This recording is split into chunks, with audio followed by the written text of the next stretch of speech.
आज surface tension में almost last topic ही है शेप ऑफ मेनिस्कस और शेप ऑफ लिक्विड मेनिस्कस। इसमें जो ये फिगर सामने नजर आ रहा है ये एक वेसल में लिक्विड है। इस वेसल का ये वॉल है। इस वॉल को ऐसे एक सपोर्ट से रिप्रेजेंट किया। बिटवीन द सेम मॉलिक्यूल्स इसके अंदर जो मॉलिक्यूल्स है वाटर लेयर है, इनके बीच जो फोर्स एक्ट कर रहा है वो कोहेसिव फोर्स एक्ट कर रहा है। Cohesive force between the molecules लगता है, ये हम लोग ऑलरेडी पढ़ चुके हैं। तो यहाँ पे चूंकि ये एक्स वाई प्लेन में है इसलिए यहाँ पर लीनियरली एक कोहेसिव फोर्स और एक वर्टिकली हम शो करते हैं। क्योंकि एक्स वाई प्लेन में ये कंटेनर में है तो कंटेनर 2 डायमेंशन है, इसलिए यहाँ पर दोनों डायरेक्शन में कोहेसिव फोर्स एक्ट कर रहा है। इनका रिजल्टेंट चूंकि ये 90 डिग्री पर एक्ट करेगा और दोनों कोहेसिव फोर्स का न्यूमेरिकल वैल्यू सेम है, इसलिए रिजल्टेंट इन दोनों के बीच बाइसेक्ट करेगा और वो रिजल्टेंट कोहेसिव फोर्स का लाइन ऑफ एक्शन ये हो जाए। इसलिए यहां पर कोहेसिव फोर्स को इस एरो से रिप्रेजेंट किया है। अब यहां पर ये कंटेनर है इस वॉल का, तो यहां पर कंटेनर पे जो वाटर मॉलिक्यूल और कंटेनर पे जो फोर्स लग रहा है उसको हम लोग एडेसिव फोर्स कर रहे हैं, जिसका डायरेक्शन एफ ए यहां फिगर में ये ड्रॉ किया। अब ये दो फोर्स एक्ट कर रहे हैं, ये एक तरह से पैरेललोग्राम फॉर्म कर रहा है।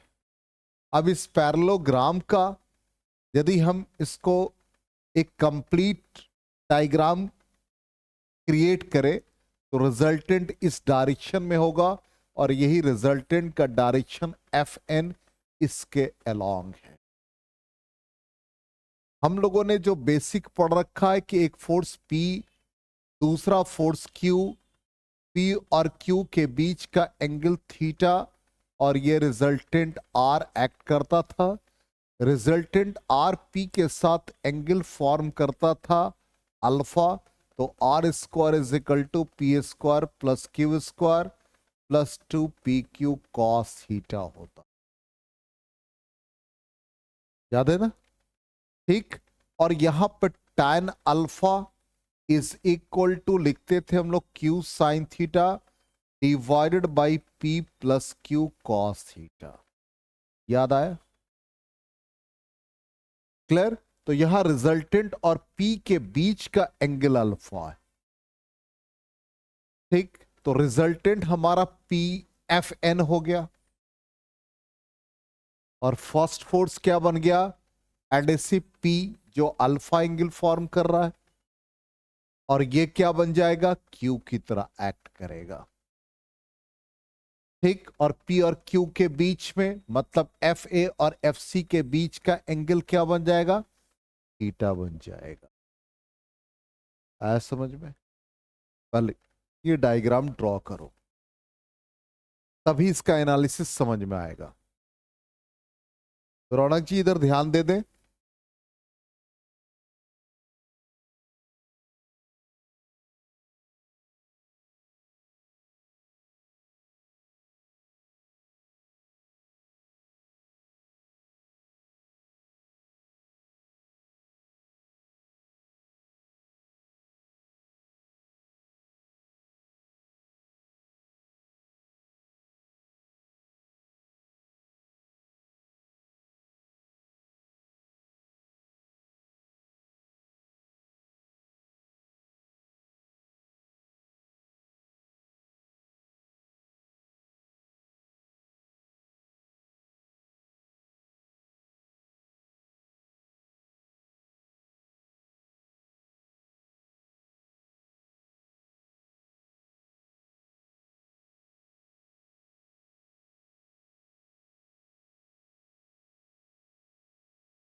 हो गया।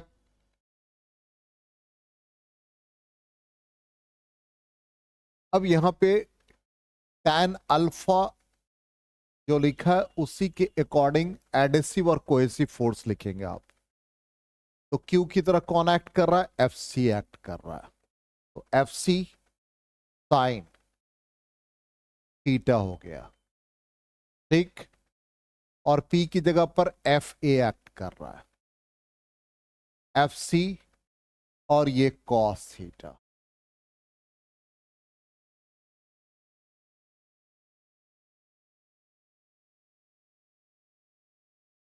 अब यहां पर थीटा कितना एंगल है? ये ऑलरेडी हमने कहा कि 90 डिग्री पर ये बाइसेक्ट किया। इसका मतलब ये एंगल कितना बनाया? 45 डिग्री बनाया। और ये 90 डिग्री है, इसका मतलब इन दोनों के बीच का एंगल कितना बन गया? टोटल थीटा ये एंगल है, ये एंगल कितना बना? 90 प्लस 45 135। बोलो क्लियर? तो यहां पर ये F C sine 135 degree divide by F A plus F C cos 135 degree.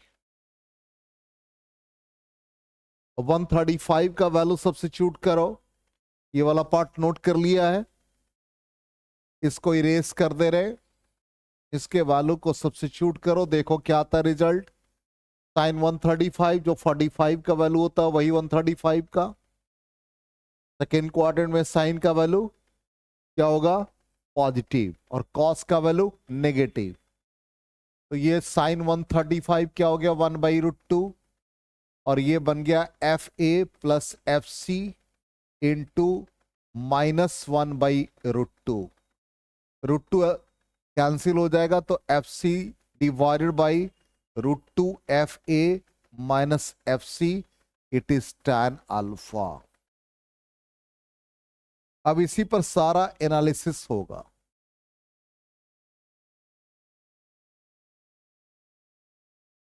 tan alpha का value F C divided by √2 F A minus F C.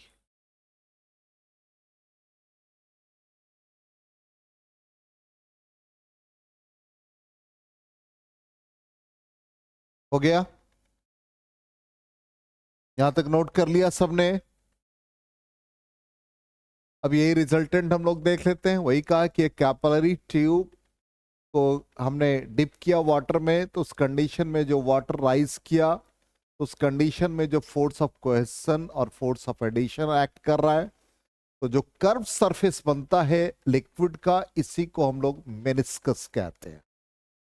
तो यहां पर लिक्विड मॉलिक्यूल, जैसे यहां पर ए कहा कि कांटेक्ट में है, ए आपका सॉलिड का ये वॉल हो गया, और एक वाटर मॉलिक्यूल, तो उस कंडीशन में जो फोर्स एक्ट कर रहा है adhesive between the water molecule and solid surface of capillary tube, और एफ सी कोहेसिव फोर्स है, रिजल्टेंट आपका एफ एन है। अब इसका वैल्यू हम लोगों ने यहां पर जो फाइंड किया वो लिखा, tan alpha is equal to, देखो F C sine 135 divide by F A plus F C cos 135, यही लिखा है, ठीक। तो √2 F A minus F C, यही आया है, सेम रिजल्ट। अब पहला कंडीशन देखिए, पहला क्या कहता है? डिनोमिनेटर का क्वांटिटी क्या है? √2 F A minus F C. तो एफ ए और एफ सी के बीच ही रिलेशन चलेगा, उसी से पता चलेगा कि अल्फा का वैल्यू पॉजिटिव निगेटिव क्या होगा, तो रिजल्टेंट किधर एक्ट करेगा, और मेनिस्कस का शेप कैसा होगा, कर्व शेप कैसा होगा। जैसे एक ग्लास ऑफ वाटर ले ले तो वाटर कैसा शेप बनाएगा, इसी तरह से वाटर को हम सिल्वर पॉट में डाल दे तो कैसा शेप बनेगा। मर्क्यूरी किसी इसमें डाल दे, ग्लास स्लैब में या ग्लास में, तो मर्क्यूरी कैसा शेप बनाएगा। ये सारे कर्व शेप को हम लोग इसी फॉर्मूला से एनालाइज करके बताएंगे। तो पहला कंडीशन हम लोग लेकर के चले, ये डिनोमिनेटर में जो क्वांटिटी है √2 एफ ए, √2 एफ ए का वैल्यू एफ सी से ज्यादा होगा, पहला कंडीशन। इसका मतलब ये क्वांटिटी पॉजिटिव हो जाएगा, तो पॉजिटिव होने से tan अल्फा का वैल्यू क्या होगा, ये भी पॉजिटिव। अब tan अल्फा का वैल्यू पॉजिटिव, या पहला condition is equal to, screen पर वही है, इस स्लाइड में वही है, हम लोग इसलिए इज इक्वल टू लेकर के चलते हैं, इसको हटा देते, इज इक्वल टू लेके चलते हैं। तो पहला condition √2 FA is equal to FC, इसका मतलब डिनोमिनेटर का क्वांटिटी क्या बन गया, 0। तो FC by 0 becomes infinity. Infinity tan का कौन सा वैल्यू, 90 डिग्री। इसका मतलब अल्फा का वैल्यू 90 डिग्री, तो अल्फा एग्जैक्टली 90 डिग्री आया। इसका मतलब क्या है, अल्फा का वैल्यू जब 90 डिग्री हुआ तो रिजल्टेंट फोर्स किधर लगा, exactly vertically downward, exactly vertically downward. इसका मतलब क्या हुआ, जब वर्टिकली डाउनवर्ड होगा तो ये पूरा सरफेस क्या देगा, फ्लैट सरफेस देगा। इस कंडीशन में जो लिक्विड मेनिस्कस का शेप होगा वो हॉरिजॉन्टल होगा। अब ऐसा किस में आएगा, तो जब आप सिल्वर कोटेड कैपिलरी ट्यूब में वाटर मॉलिक्यूल को रखोगे तो बिल्कुल ये हॉरिजॉन्टल नजर आएगा, बिल्कुल हॉरिजॉन्टल। इसलिए लिखा कि pure water in silver coated capillary tube. तो ये आपसे पूछा जा सकता है कि water level becomes horizontal in case of, option दे देगा सिल्वर कोटेड कैपिलरी ट्यूब, ठीक, सिंपल कैपिलरी ट्यूब, और कुछ अलग coated capillary tube, none of these. तो आंसर हमारा आ जाएगा सिल्वर कोटेड कैपिलरी ट्यूब। आगे समझ में क्लियर।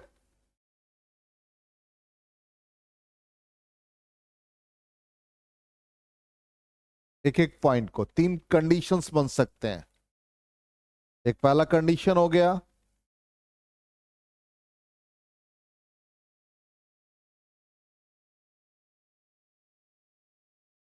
हो गया। चलिए नेक्स्ट कंडीशन देखते हैं। नेक्स्ट कंडीशन में अब देख लीजिए क्या बन रहा है। नेक्स्ट कंडीशन कहता है यहां पर FC less than √2 FA, means √2 FA must be greater than FC। बात एक ही है। तो जब √2 FA ग्रेटर देन FC, इसका मतलब डिनोमिनेटर का क्वांटिटी पॉजिटिव, तो tan alpha becomes positive. tan alpha positive कहां होगा, किस क्वाड्रेंट में, फर्स्ट क्वाड्रेंट में। फर्स्ट क्वाड्रेंट का मतलब क्या हुआ, लेस देन 90 डिग्री, और इसी को हम लोगों ने एक्यूट एंगल लिख दिया। अब इस कंडीशन में क्या हुआ, √2 टाइम्स FA, इसका मतलब क्या है कि ये रिजल्टेंट फोर्स पहले इधर था, तो √2 FA लार्जर हो गया। इसका मतलब हम लोगों ने एज्यूम किसको किया था, P FA को। इसका मतलब P लार्जर देन Q, तो रिजल्टेंट किधर शिफ्ट करेगा, P की तरफ, P के टुवर्ड्स। इसका मतलब पहले FN यहां पर था प्रीवियस केस में, अब FN किधर शिफ्ट कर गया, FA लार्जर है तो लार्जर के टुवर्ड्स शिफ्ट कर जाएगा। तो लार्जर के टुवर्ड्स शिफ्ट कर जाएगा तो ये सरफेस कैसा हो गया, देखो कॉनकेव हो गया। इसलिए मेनिस्कस का शेप कर्व्ड कॉनकेव कहलाएगा। अब ये जब कॉनकेव होगा इसका मतलब water in a glass, glass के अंदर जो वाटर है ऐसा शेप बनाता है। आया समझ में।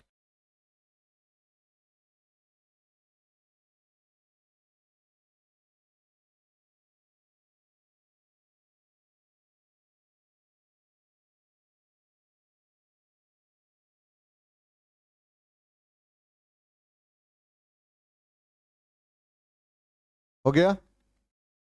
चलो थर्ड कंडीशन, थर्ड कंडीशन क्या बन जाएगा बताओ, FC greater than √2 FA। Erase करें,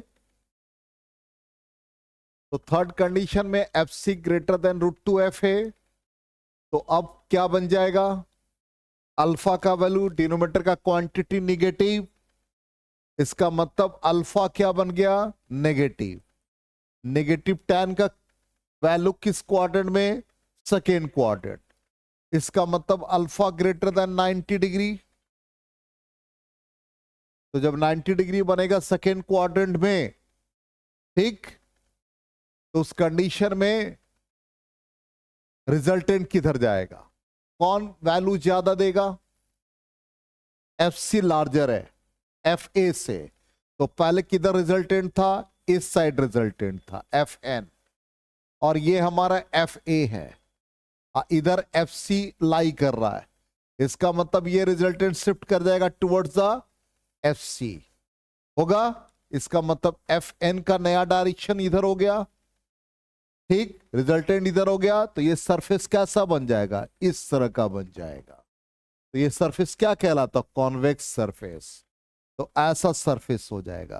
तो ये अधिकतर आप देखोगे कि जब मर्क्यूरी लिक्विड को किसी ग्लास में हम डालते हैं तो ऐसा शेप बनता है। इसलिए mercury in glass capillary tube ये कॉन्वेक्स सरफेस बनाएगा। तो रिजल्टेंट क्या निकला, पहला कंडीशन बता दो, फ्लैट, किसमें, सिल्वर कोटेड। दूसरा कंक्लूजन क्या निकला, concave, water in a glass tube. तीसरा कॉन्वेक्स, किसमें, mercury in the glass tube. तीन कंडीशन आ गए।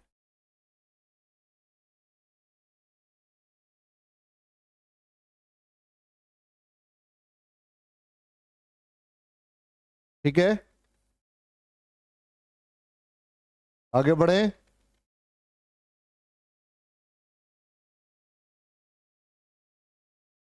अब angle of contact. Angle of contact का मतलब क्या है, कहता है angle of contact between a liquid and a solid surface. In fact, it is the angle enclosed between the tangent to the liquid surface and solid surface inside the liquid. Tangent to the liquid surface and the solid surface inside the liquid. जैसे मान लो कि एक capillary tube में water molecule का ऐसा shape बना, भी just हम लोगों ने पढ़ा भी, यही है। अब कहता है कि आप टैंजेंट ड्रॉ करें। तो टैंजेंट कहां ड्रॉ करना है, लिक्विड सरफेस। ये लिक्विड में ऐसा मेनिस्कस का शेप है, यहां टैंजेंट ड्रॉ किया, ये टैंजेंट ड्रॉ किया। अब ये टैंजेंट जो ड्रॉ किया तो एंगल कहां लेना है, तो कहता है कि tangent to the liquid surface कर दिया and the solid surface inside the liquid. तो लिक्विड के अंदर जो सॉलिड का लेयर है वो ये, और लिक्विड का लेयर ये, इन दोनों के बीच का एंगल, इसी को एंगल ऑफ कांटेक्ट कहेंगे। अब ये जो एंगल ऑफ कांटेक्ट है, ध्यान दोगे, यदि ऐसा शेप बन रहा है तो एंगल ऑफ कांटेक्ट यहां है। इसका मतलब एंगल ऑफ कांटेक्ट का वैल्यू लेस देन 90 डिग्री होगा तो नीचे सर्फ ज्वाइन, मतलब नीचे बनेगा। तो ये ऐसा शेप कब बन रहा है, कॉनकेव है, किसके केस में, water in A capillary tube. ठीक, अब सपोज मर्क्यूरी इन ए कैपिलरी ट्यूब, ऐसा शेप बना, अभी पढ़ा। तो यहां भी लिक्विड सरफेस पे टैंजेंट ड्रॉ करेंगे। लिक्विड सरफेस पे टैंजेंट ड्रॉ किया। अब ये टैंजेंट किसके किसके बीच, सॉलिड और liquid with in the liquid, solid and liquid with in the liquid. Solid surface and liquid surface inside the liquid और विद इन द लिक्विड। वही तो कह रहे, ये लाइन ड्रॉ हुआ टेंजेंट, तो कहां जाना है, ये टेंजेंट को किसके बीच लेना है एंगल, तो सॉलिड ये, लिक्विड ये, इनसाइड नॉट आउटसाइड। इसका मतलब ये एंगल ये एंगल कितना हुआ? Larger than 90 degree. Obtuse angle ऐसा कब बन रहा है? कॉनकेव। किसके केस में? मर्क्यूरी के केस में है। वहां भी देखो क्या बन गया, एंगल बना था, और कौन सा वैल्यू ज्यादा था? एडिसिव ज्यादा था। आ गया समझ में? क्लियर हुआ? Yes no? तो आप एंगल ऑफ कॉन्टेक्स्ट से भी मेनिस्कस के शेप को बता सकते हो, और वो कोहेसिव फोर्स का और एडिसिव फोर्स का जो रिजल्टेंट का फॉर्मूला है उससे भी आप डिफाइन कर सकते हो।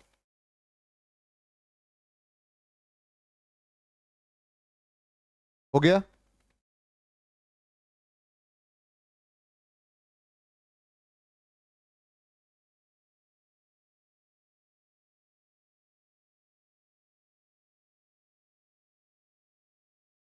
इरेज करें। ये हमारा angle of contact theta water के केस में आ गया। ठीक, ये थीटा किसके केस में? सिल्वर कोटेड कैपिलरी ट्यूब में। लेकिन ये वाटर कैसा होना चाहिए? Pure water. प्योर वाटर कौन सा है?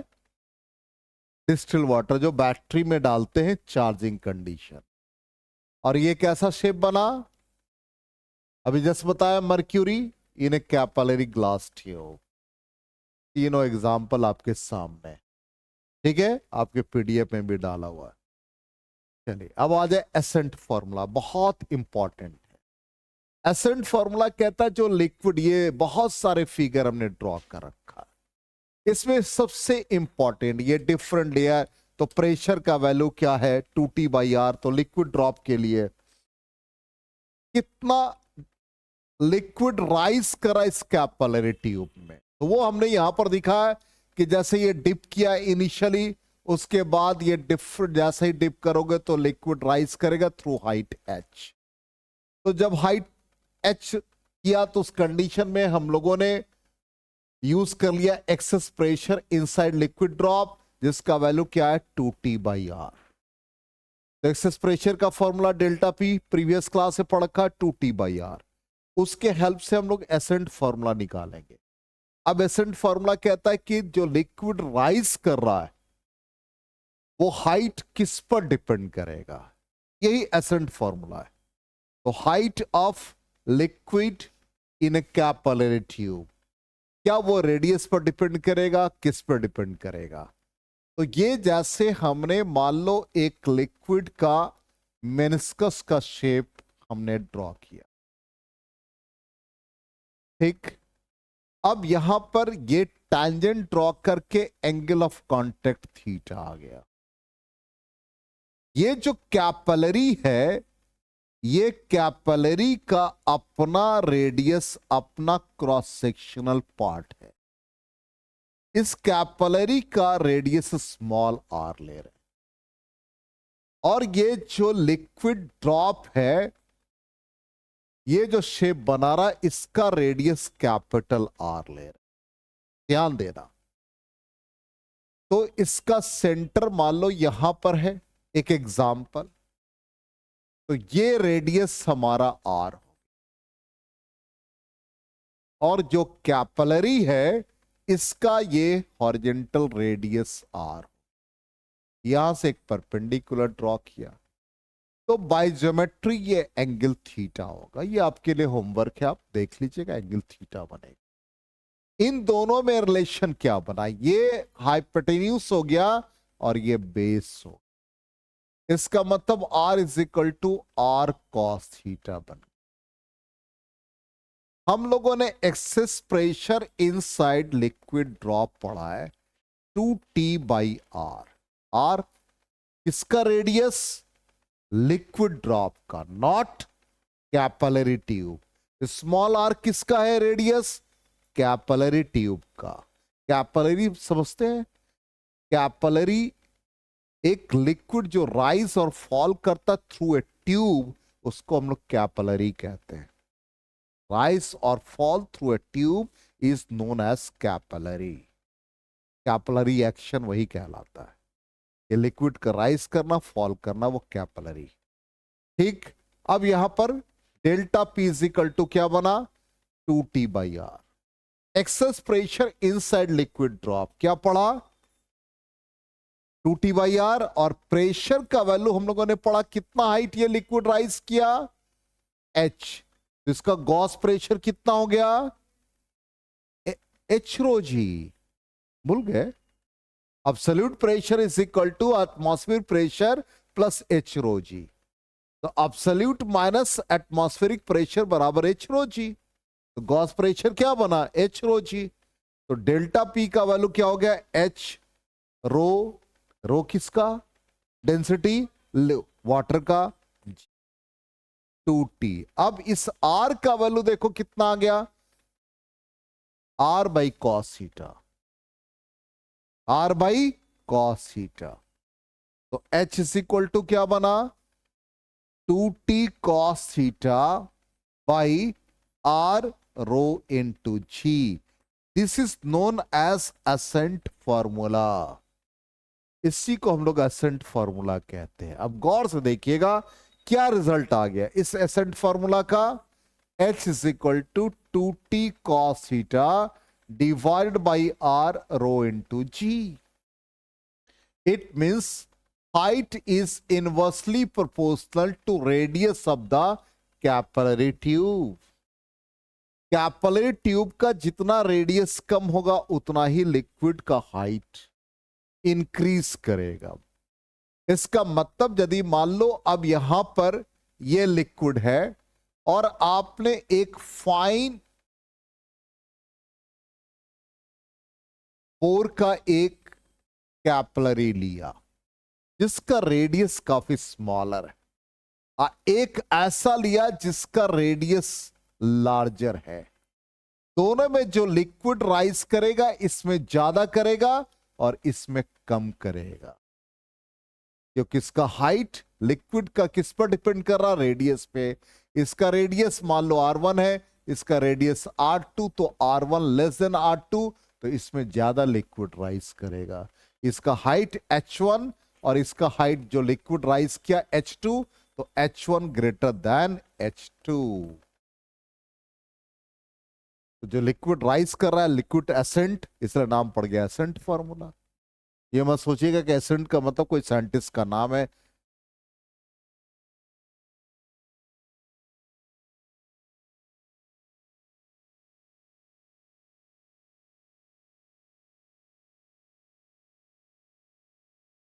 हो गया क्लियर,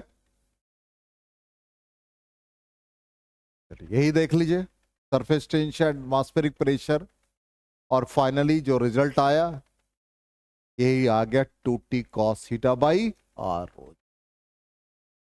ठीक, अब लास्टली हमारे पास एक टॉपिक है, ये जो शेप ऑफ द ड्रॉप्स है, इसमें जैसे हॉरिजॉन्टल सरफेस पे हम किसी लिक्विड ड्रॉप को देखते हैं तो कौन कौन सा फोर्स एक्ट करता है, सरफेस टेंशन का क्या यूज है, वही यहां पर कहता है कि when whether the liquid will be in equilibrium in the form of drop or it will spread out depends on the relative strength of force due to surface tension।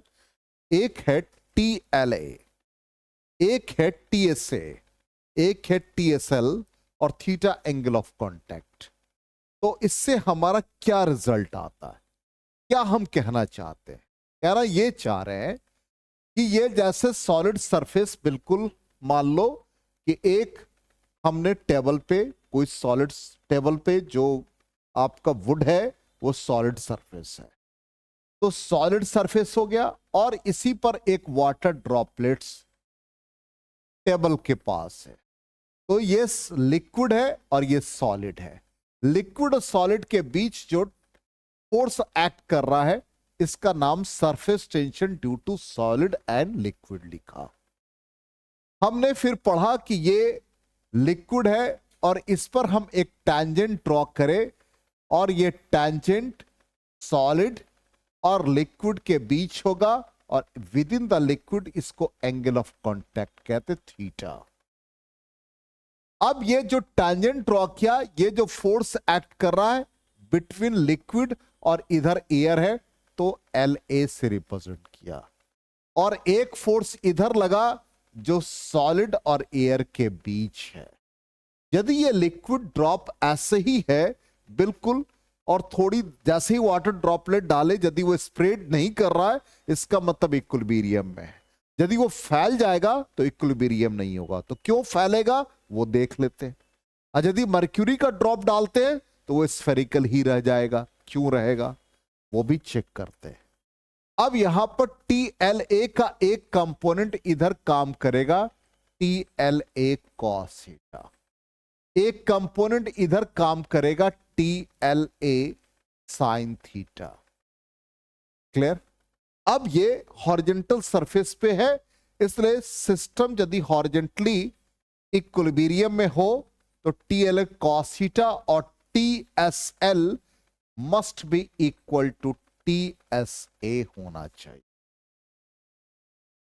अब यहां से हम TLA cos theta is equal to लिख सकते हैं TSA minus TSL।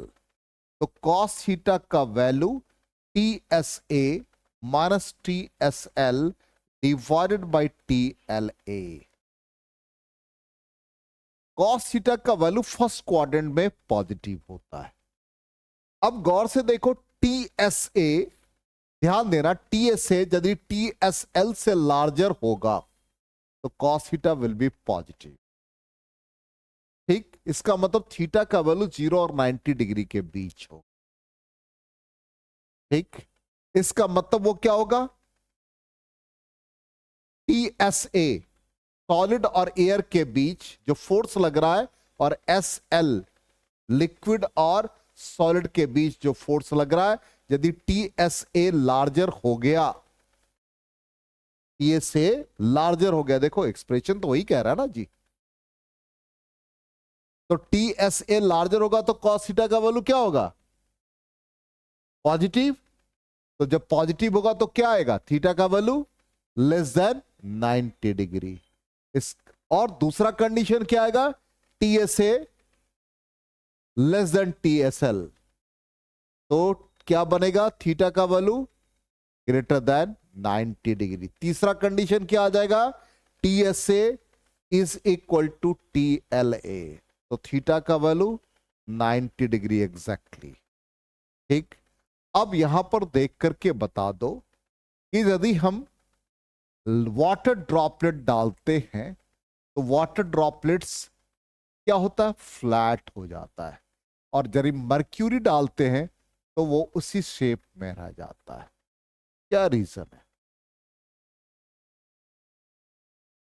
cos theta पर depend कर रहा है। कब cos थीटा का वैल्यू निगेटिव हो रहा है, TSA स्मॉलर देन TSL, और थीटा कहां, यहां। इसका मतलब थीटा बिकम्स लार्जर। समझ में आ गया, क्लियर हुआ? इस तरह से भी हम लोग मेनिस्कस को डिस्कस कर सकते हैं। क्लियर हो गया? तो यहां पर तीन तरीके से किया। एक पहला हम लोगों ने एडिसिव कोहेसिव, फिर एंगल ऑफ कांटेक्ट पर भी किया, और शेप ऑफ द ड्रॉप पर भी किया कि ड्रॉप का शेप कैसा बनेगा। यदि ये ड्रॉप का शेप इस तरह से बन रहा है, इसका मतलब ये फोर्स, ये कंपोनेंट लार्जर है। ठीक, फ्लैट बन जाएगा। यदि ये फ्लैट नहीं बनेगा, स्फेरिकल बनेगा, इसका मतलब इधर का फोर्स लार्जर है। क्लियर हो गया? तो ये पूरा सरफेस टेंशन वाला पार्ट कंप्लीट हो गया। फ्लूइड मैकेनिक्स कंप्लीट कर दिया। लास्ट में कुछ प्रॉब्लम दिया है, ये प्रॉब्लम हो गया।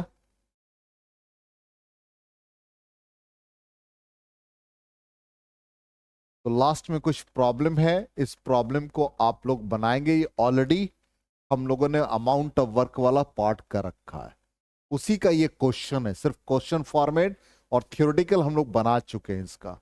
इतने क्वेश्चन आपको होमवर्क में दिया है, आप कंप्लीट कर लीजिए। फ्लूइड मैकेनिक्स खत्म हो गया। ठीक है, कल की क्लास जो नेक्स्ट क्लास है वो हम पहले ट्रांसफर ऑफ हीट बताएंगे, हीट एंड थर्मोडायनेमिक्स। वो खत्म होगा तो काइनेटिक थ्योरी ऑफ गैसेस।